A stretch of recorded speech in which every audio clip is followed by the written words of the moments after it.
What changed after phase one was Prime Minister Narendra Modi questioning not just the Congress manifesto but also the overt appeasement of the Muslims by the Congress party as a strategy, as a matter of policy. He had accused former Prime Minister Dr. Manmohan Singh of having said that Muslims have the first right to the wealth and the resources of the country. The former PM, in a veiled reference to the speech, said that he never distinguished one community from another.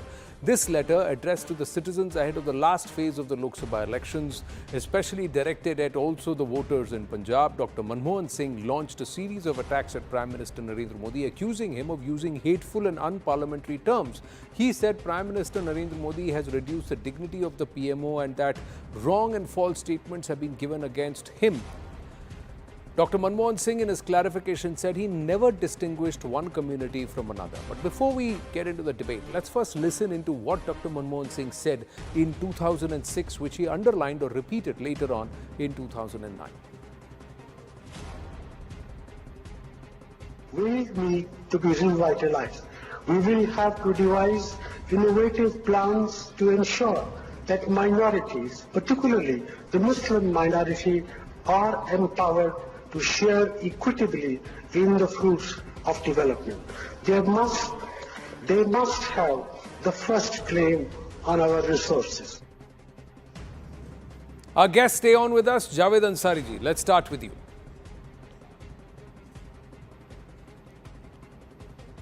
Yeah, what's the question? The question is very clear. Is Prime Minister Narendra Modi right in accusing, or is Dr. Manmohan Singh right when he says, no, I never distinguished one community from the other or one section of Indians from the other? Look, the very evening or next morning, if memory serves me right, when this statement was issued by Dr. Manmohan Singh, his office put out a clarification saying that this is not what he meant. This is not, he didn't mean Muslims alone, but the entire class of underprivileged that he had underlined or spoken of earlier. The BJP even then and now continues to say that no, by them he meant only Muslims. Both sides have been protesting, have been pressing forward with their case. Now it depends on what you read into this. One Prime Minister says that he was trying to appease, the other one, the one who made the statements, vehemently denies, protesters and notes, vehemently denies. He did it then, within hours of that statement. He has done it even today. But then the accusation is that subsequent years, when he was questioned again at a press conference, he underlined the statement. You say it was a denial, but he underlined the statement. That's the allegation that comes through, Javed Ansari. It is. No. I am not saying that. It's not just me who's saying it's a denial. It's there in black and white. There is a press statement issued by the government of that time. So it's not a figment of my imagination. It's something that he had put out. You are saying that the very next day there was a clarification, but a few years down the line there was a press conference where Dr. Manmohan Singh underlined what he had said in 2006. That's the allegation made by the BJP. Shehzad is putting his hands up. Yes, Shehzad. Let's go beyond that one statement which was reiterated in 2009. By the way, he had said particularly Muslims, but let's go beyond that and let's examine the other actions of Mr. Manmohan Singh. Here is action number 1, Rangnath Mishra Committee report, where very clearly it is said that on the basis of religion, a 6% quota must be carved out for the Muslims from the OBC quota. It goes on further to say that Muslims should be given 15% out of the central government quota of SC, ST, OBC's jobs. And it also says that ST list, Muslims should be included in that list. Secondly, here is a report of the Telegraph, and the Congress loves the Telegraph newspaper. This is dated in 2011, 24th of November. And I don't think they are liars at the Telegraph. I think Javed Ansari will be able to tell us better. The UP had almost prepared a cabinet bill to actually push for quota on Muslim reservation basis, and in fact it had reached the cabinet as well. But forget that, I'll quote you a statement of Salman Khurshid, who was the then law minister. During the UP elections, he says, and I quote, 9% quota will be given to Muslims from the 27%. It's in our manifesto. Apart from that, you have Mr. Ram Gopal Yadav in 2012 who pushed a bill in Parliament that constitutional amendment should be made to give Muslims reservation. All of this is actually contrary to the scheme that has been devised by the constitution makers and by Babasaheb Ambedkar. A, to give religion-based reservation, and B, to cut it out of the SC/ST OBC quota. And lastly, here is a statement of Virappa Moily, who is also a colleague of Mr. Manmohan Singh, who said, I was the one who in Karnataka gave the Muslim reservation, where you remember that the entire Muslim community was put into the OBC category overnight, and recently it was done by the Bengal government, which was struck down by the Bengal High Court. So I think we have enough evidence to say that the UPA government, led by Manmohan Singh, was actually working on an agenda of Muslim first. So there's incontrovertible proof for that. Secondly, I am glad that after 10 years, the Congress has permitted Prime Minister Manmohan Singh to speak up for Punjab and Punjabiyat, but I just have 2 or 3 questions. Where was he speaking up for Punjab and Punjabiyat when Kartarpur corridor was given away and was never taken back even when he had an opportunity in 71? Why was Kartarpur corridor never made, and why were the Sikhs forced to look at Kartarpur Sahib from a binoculars? Why wasn't Veer Bal Divas commemorated earlier, the huge the sacrifice made by the Sahibzadas? Why wasn't FCRA clearance given to Harminder Sahib before? Why wasn't Rahul Gandhi apologizing for Operation Blue Star? These are questions that Punjabiyat is asking of Manmohan Singh now that he has spoken up after so many years.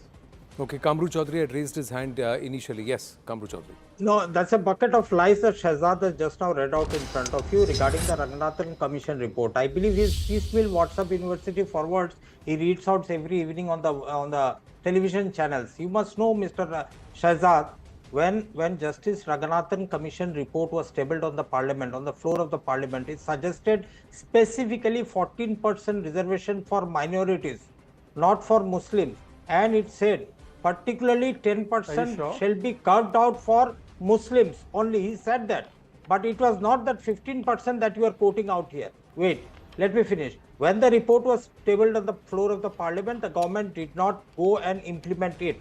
Rather, it wanted to implement a Equal Opportunities Commission. 2014, it was suggested and mooted. Now come to 2022. In Supreme Court, the government of India, BJP government, submitted an affidavit and said clearly it does not go for the Ranganathan Commission report. It will not accept it. And when the Supreme Court said, what is the next step? The government set up a Subramaniam Commission and asked it whether the SC/STs who have changed their religion from Hinduism can get the benefit of reservation. Now my question here is that if the entire reservation is not based on religion, why somebody who has changed his religion denied the benefits of reservation once he changes the religion? That's the point number 1. Point number 2, Congress party always wanted to uplift the minorities, particularly the downtrodden. Even subsequent reports like the Ranganathan Mishra report also said the condition of Muslims, economic and social conditions, are much lower than that of the scheduled tribe in the country. That's the basic fact out here. Now, if somebody or some government implements schemes which is targeted towards the development of a particular community, what's wrong in that? We are not, even in Bengal also you see, the OBC reservation was not deducted from the present OBC reservation.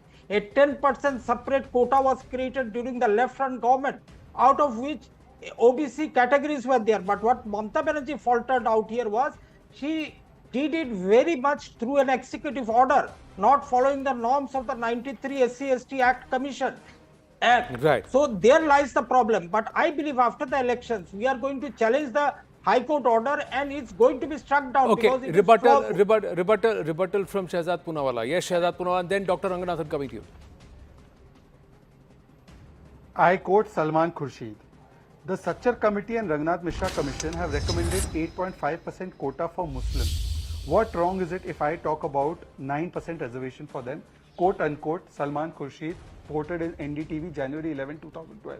I don't speak off my hat. Secondly, I am quoting now para 331 and para 332 of the Bengal High Court order. The court is of the view that the 77 classes of Muslims that has been judged as backward is an affront to the Muslim community. The Muslim community is being treated as a commodity for political ends. The 77 classes as OBCs and their inclusion is being treated as a vote bank. Such reservation is therefore an affront to democracy and constitution of India as a whole. Both are quoted statements, one from the judgment. And if anybody tries to fool you that Ranganath Mishra committee report was about minorities and not about Muslims, I think that person is perhaps he is misled, or he's purposely trying to mislead the audiences of CNN. I don't want to use stronger adjectives. Right. Okay. Dr. Ranganathan, before I come across to you, sir, for your point, allow me please 60 seconds to what Kamru Chaudhary just now said. If somebody enjoyed a SC/ST quota or was an SC/ST, if they change their religion, why should they not continue to draw the benefits as SC/ST? Sir, the whole bedrock of this conversion game of come to Islam or come to Christianity, the Abrahamic religions, is that we treat everyone equally. There is no casteism or there is no classism there. So if you are saying that, all right, you change your religion, but you still continue to remain a scheduled caste, then say it openly that even Islam in India is very, very casteist. Christianity is also casteist. So the caste game is not a moniker that should be labeled only on the Hindu way of living here in the country. So then the whole game, sir, either you are casteist or you are not. You are, then don't turn around and say that Islam treats everyone equally, because you are saying that an SC/ST, even if they convert, if they change their religion, should continue to draw the benefit. So sir. You tell me what does the game, what is the classic conversion game in our country that's being played by the conversionists, the Abrahamic groups? They are saying that you are being discriminated against because you are a Sanatani. In Hinduism में casteism है, Islam में casteism नहीं है, Christianity में casteism. But you are saying नहीं, उसको भी SC/ST दो. Let him continue to be a SC/ST. That's why you continue to remain a Dalit even when you are a Christian. You change to Christianity, but you remain a Dalit Christian. That's what you are saying. You change to Christianity, you change to Islam, you remain a Dalit Muslim. So that means you are also casteist. When I say you, Islam is also casteist, Christianity is also casteist. So then why blame it only on Hinduism? Why should the classification of reservation No sir, be not based on religion? Class or caste mein fark hai sir. say in SC/ST is 2022 scheduled caste, scheduled tribes. You Supreme said Court. SC/ST. OBC is backward classes. Classes may be different, sir. And class and caste are used very loosely one against the other. But SC/ST, scheduled caste and scheduled tribes. And you said that SC/ST, if they change their religion, should continue to get their quota. No sir, they should not. Because they are being made to change their religion only on the grounds that they will be treated equally. The discrimination will not be there. No sir, don't play a double game. This is a dangerous double game that's being played. Dr. Ranganathan. No sir, Dr. Ranganathan. No, sir, either then you say that in our country reservation and quota should be only on socio-economic classification, EWS only. No caste, no community, no religion, nothing. Can you say that? You won't say that. Dr. Ranganathan. Thank you, Anand. I hope I would be given the courtesy of a couple of minutes, especially from Kamruji, because I've been listening very patiently to him. First of all, he was the one who castigated you for saying that you called him Kamruddin, and he said, look, my name is Kamru Zaman, rightly so. But he himself is calling Justice Ranganath as Justice Ranganathan. मतलब मैं इनके सपनों में आना शुरू हो गया हूं. जैसे there is an washed out चौथी फेल academic who's saying कि in my dreams I saw EVMs being hacked. अब कमरू जी मुझे अपने सपनों में ला रहे हैं. वो जस्टिस रंगनाथ हैं, जस्टिस रंगनाथन नहीं है. Number one. Number two. Okay. Now Kamru ji, please don't interrupt. Thank you. Now, he is parroting that same washed out Kapil Sibbal's line that Muslims are worse off than Dalits and SC/STs. That's totally wrong. And my good friend Harsh Madhusudan has completely demolished that data through the National Health Survey that shows Muslims are better off than SCs and ST. So get your facts right. Number three, now let me come to the thrust of the topic. The problem is, जब मेरी turn last में आती है, I have to demolish all the fake narrative, तो chance नहीं मिलता. But here I want to take a couple of minutes because Dr. Manmohan Singh has said something very serious and it must be rebutted and he must be exposed. He must be. I'm absolutely fed up of all this political correctness that goes on and the same line, Congressy line being parroted decade upon decade. Was the dignity of the PMO raised sky high when you overturned the Supreme Court Shah Bano judgment and divided the community, Dr. Manmohan Singh and the Congresses? I want to ask, was the dignity of the PMO raised sky high when you brought in the blatantly discriminatory Waqf Act? Was it raised sky high when you almost passed the communal violence bill, whereby any crime perpetrated during a communal riot would have been thrust upon the majority, i.e. Hindus? Is this how you raise the dignity of the PMO? Was the dignity of the PMO raised sky high when you perpetrated and passed the Places of Worship Act that forbids a billion Hindus for legitimately going to the court to ask to reclaim their places of worship. क्या बोल रहे हो? What is worse than so-called hate speech? Is this not worse? So, Mr. Manmohan Singh, you and your party have been the criminals, quote unquote, metaphorically or otherwise, in perpetrating discriminatory, constitutionally legalized policies against 1 billion people. So don't talk about the dignity of PMO. Get it? Can I reply, Anand? No, 1 minute, sir. There's just another. There is a National Commission for Minorities which is against the fundamental directive principles and the ethos of our constitution that was set up under the Congress government, under the Prime Ministership of Dr. Manmohan Singh. And That Dr. National Manmohan Commission for brought the right to Minorities, education how many that cases... trust only on Sir, Hindu-run schools to give reservations to EWS. And not just that, RTE was imposed only, the RTE applied only to Hindu-run schools or Hindu Yes. schools. It did not run to any of the madrasas or the raised the Christian dignity. missionary-run schools. So that is again, raises how the did dignity. that raise the dignity of the PMO? And sir, 1984 riots, the Sikhs, they are not minorities in this country. The National Commission for Minorities, how many cases did it pick up, sir, and how many convictions did it give? And where did they serve justice? So did that uphold the dignity of the PMO, sir? Very, very, very rich when you try and come out and give out lectures, sir, but you don't color yourself in glory with your own actions. That's the reality, sir. And this dangerous game I'll keep calling out, sir. If you are SC, ST, and if you are a Hindu, you are discriminated. But you are a Dalit Muslim, a Dalit Sikh, then you are no and you are a Dalit Christian, there is no discrimination. That's not casteism. Sir, either you discriminate or you don't. Either you are casteless or you are. Don't play this double game that say that Muslims should get an SC/ST quota, but Muslims are the conversion game should go on because Hinduism is casteist and nobody else is. And I'll keep calling this out, sir, every time. And OBCs are socio-economic classifications, sir. Why should it be based on religion? It should be on socio-economic classification. It should be on social. Shehzad Poonawala and then Kamru Chaudhary. No, I just want to ask, was the dignity of the PMO upheld when a person who was not in the cabinet went and tore a ordinance which the cabinet had passed? Was that upholding the dignity? And finally, the question is that today the fact of the matter is that Manmohan Singh government, the way it was functioning at the behest of Sonia Gandhi calling the shots and putting herself constitutionally in a position where she was dictating to PMO what should be done. I think that was the worst time that one could have seen for the PMO. So I think today the PMO is being run by the same person who's been elected as the Prime Minister. That is the biggest respect for the position of PMO. And the biggest tragedy was at one point of time the unelected, unaccountable person was running and calling the shots at PMO. So Kamruji, at least there you will concede that point. No, the NAC, sir, did it uphold the dignity of the PMO, sir? Did the NAC uphold the dignity of the PMO? Anand, can I have that much courtesy to reply to your sir. questions and queries out here? All three of you are coming with a biased agenda No, sir. in front of the No, national sir. television. Tell me With a- one aspect which has not been factually based, sir. Was the NAC not created outside the PMO, sir? Outside the PMO's if purview? there was a Was the necessity- UPA if there was a- chairperson not the person who was sitting, who was the chair of the NAC? What was the NAC doing outside the purview of the PMO, sir? Please tell me. Was the National Commission for Minorities, was it enshrined in our constitution, or is it void ab initio of the fundamental principles of our or the ethos of our constitution?